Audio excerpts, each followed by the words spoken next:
From the opinion pages of the Wall Street Journal, this is Potomac Watch. Former Republican presidential candidate Nikki Haley says she will vote for Trump after all, though holds off calling on her supporters to do the same. Meanwhile, the Biden White House confronts the looming start of a Hunter Biden trial that will likely air dirty family laundry. This and more in the presidential race. Welcome to Potomac Watch. I'm Kim Strassel. I am joined today by my amazing colleagues, Monet Ukwe-Barua and Kate Batchelder-Odell. Many of us were betting this would happen, suggesting it was a question of when, not if. But Nikki Haley did indeed come out on Wednesday and said she would be going to the ballot box to cast her support for Donald Trump. Let's take a listen to part of that announcement, which she made at a Hudson Institute gathering in Washington. I put my priorities on a president who's going to have the backs of our allies and hold our enemies to account, who would secure the border, no more excuses. A president who would support capitalism and freedom. A president who understands we need less debt, not more debt. Trump has not been perfect on these policies. I've made that clear many, many times. But Biden has been a catastrophe. So I will be voting for Trump. Having said that, I stand by what I said in my suspension speech. Trump would be smart to reach out to the millions of people who voted for me and continue to support me and not assume that they're just going to be with him. And I genuinely hope he does that. There you have it, Kate.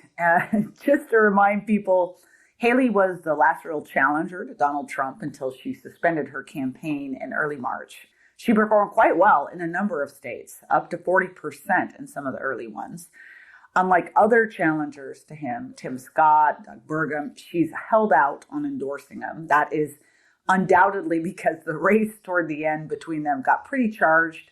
She's on the record saying he's too old to be president, too chaotic. She once called him unhinged. He took to calling her bird brain.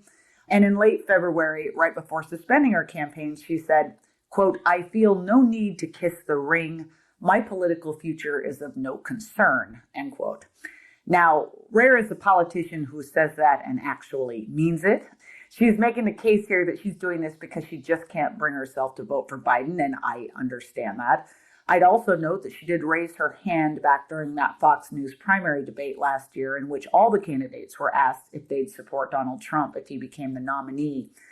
But I am still not sure this is a decision completely devoid of politics. Kate, what do you think is going on here? Well, I certainly would not call it completely devoid of politics, but I do think it shows a degree of shrewdness for several reasons. One, she's avoiding the kind of obsequiousness that some of the other vice presidential contenders have been showing lately, which just as a practical matter, Trump doesn't tend to reward. But also, I think she wants a future in the Republican Party. She does not want a future outside the tent criticizing the party and being largely irrelevant to it. So she feels the need to explain that Trump is a better choice than Biden and that you have a binary choice or something close to it in the fall, and that Trump fits her worldview better than Biden does. And I think that makes sense. I mean, she served in his administration, so I don't think it's terribly surprising, but I think she's trying to maintain her influence in the Republican Party, but not completely associate her brand with Trump, especially if he does not manage to prevail in the fall in November. So I think she's keeping her options open here, and I think she was wise not to endorse him just yet and see where that goes.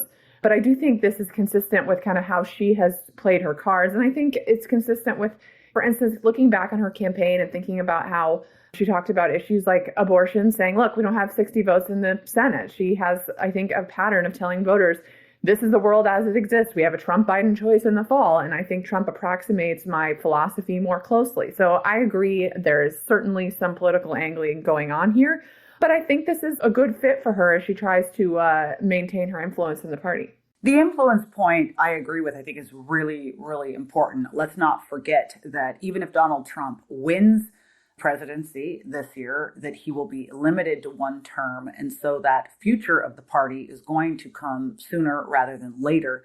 And it's a party very much at the crossroads at the moment. I thought it was notable in that little speech there that she mentioned her national security concerns, that it was obviously a significant point of difference between herself and the president. And there's a lot of concern that there's more of an isolationist faction growing up in the party and that it could grow in strength. So this is her opportunity to try to continue exerting, as Kate says, that influence. But Monet, let me ask you about another possibility. People are tiptoeing around this, but the fact that she held off telling her supporters to vote for him or saying that she would campaign for him, could this be a bid to position herself to once again be in the vice presidential running? The Trump campaign has certainly broadcast up until now that she's not under consideration, and that's not necessarily a surprise given the hostility that they all ended on. But Trump is notorious in terms of changing his mind. The press has been spending a lot of time suggesting that he's holding out on choosing a vice president because he's just trying to build suspense. I'd argue it's because he's an extremely mercurial person and he may not and probably has not decided yet. So do we think that there is still time or even the possibility that he might wrap his head around the idea of a Haley nomination? And the bigger question is, would she do that? And would it be a good idea for the ticket? I think that Trump probably is still mulling it over, as you say. He tends to make decisions at the last minute for reasons that are known only fully to himself, if that. So there's every reason to think that he's going to go right up until before the convention, before making his final choice. And I do think that Nikki Haley wants herself to be in contention. I do think, obviously, she has very strong differences with Donald Trump, as you've mentioned, not just policy differences on things like the war in Ukraine, but also personal differences. And those really revealed themselves during the last month of her presidential campaign. She started to openly attack Trump. Trump hit back and mocked her, called her a bird brain, etc. So there's a lot of bad blood between them personally, and that would be a lot to overcome if Trump were to offer her the spot. And Nikki Haley certainly has an ego herself. And so they would have to figure out a way to bury the hatchet before they could possibly be on the ticket together. And yet I do think that she knows, of course, Trump would be reelected to a second term and immediately not able to run again in 2028, which would mean that if she were to return to Washington as vice president, she would immediately be in a very strong position to seek the presidency herself. So that's a very attractive option that even someone with strong differences with Trump would have trouble turning down. I think from Trump's perspective, the reason why picking Haley could make sense is because he wants to have somebody who offers him something that he is not able to get himself. And as Nikki Haley mentioned in that speech where she said that she would vote for him, she does have a large contingent of voters who supported her throughout the primaries, who objected to Donald Trump being the nominee again. And she knows that Trump is struggling to build outreach to those voters. And obviously her presence on the ticket would help bring a lot of those people to the polls for him in November. Trump knows that, and that must be something he's weighing. So they both have reasons why it would make a lot of practical sense to run as running mates, despite the fact that they have strong differences. I would still bet against Trump doing it in the end, but I do think that there's a possibility that he's considering it, and listeners shouldn't rule it out. Practical sense. I love your sense of optimism there, Monet, as if that ever plays into politics. But I totally agree with you. And I would note my advice to the Trump campaign would be they may feel pretty confident that they can get much of the base to rally around them. But these races are increasingly about what additional voters you can get. And a Haley-like candidate is certainly an opportunity there.